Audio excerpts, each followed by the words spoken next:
এর কর্মসূচি আপনারা অবগত রয়েছেন। জুলাই আগস্টের ঐতিহাসিক গণ অভ্যুত্থানকে স্মরণ করে আমাদের বিএনপির চেয়ারম্যান, গণপ্রজাতন্ত্রী বাংলাদেশ সরকারের মাননীয় প্রধানমন্ত্রী জনাব তারেক রহমানের নির্দেশনায় যারা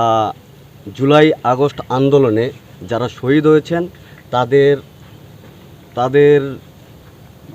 আত্মার মাগফিরাত কামনায় কবর জিয়ারত এবং কি শহীদ পরিবারের যারা রয়েছেন তাদের সার্বিক খোঁজখবর নেওয়া এবং একই সাথে আমাদের ছাত্রদলের কেন্দ্রীয় ছাত্রদলের সভাপতি জনাব রাকিবুল ইসলাম রাকিব ও সংগ্রামী সাধারণ সম্পাদক নাসির উদ্দিন নাসির ভাইয়ের যে কেন্দ্রীয় কর্মসূচি মাসব্যাপী, সেই কর্মসূচির অংশ হিসাবে আজকে আমরা এখানটায় পৌর ছাত্রদল, কলেজ শাখা ছাত্রদল, ইউনিয়ন ছাত্রদলের নেতৃবৃন্দ উপস্থিত রয়েছি। আমাদের শহীদ সাগর ও আবু সাইদ, মুগ্ধ, শেখ ওয়াসিমের রুহের আত্মার মাগফিরাত কামনায় আজকে আমরা এখানটায় উপস্থিত রয়েছি কেন্দ্রীয় কর্মসূচির অংশ হিসাবে।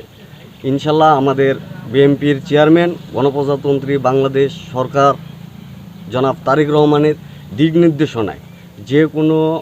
কর্মসূচি আগামীতে আসবে, আমরা জাতীয়তাবাদী ছাত্রদল সকল কর্মসূচি সফল করার জন্য আমরা ঐক্যবদ্ধ হয়ে প্রস্তুত রয়েছি। আমরা এখানে মূলত আসছি বাংলাদেশ জাতীয় ছাত্রদল কেন্দ্রীয় সংসদের কর্মসূচির অংশ হিসাবে শহীদ সাগর ভাইয়ের কবর জিয়ারত, বৃক্ষরোপণ এবং শহীদ পরিবারকে আর্থিক সহায়তা প্রদানের জন্য যেটা মাননীয় প্রধানমন্ত্রী তারেক রহমানের নির্দেশনা ছিল, সেই অনুযায়ী আমরা আজকে এই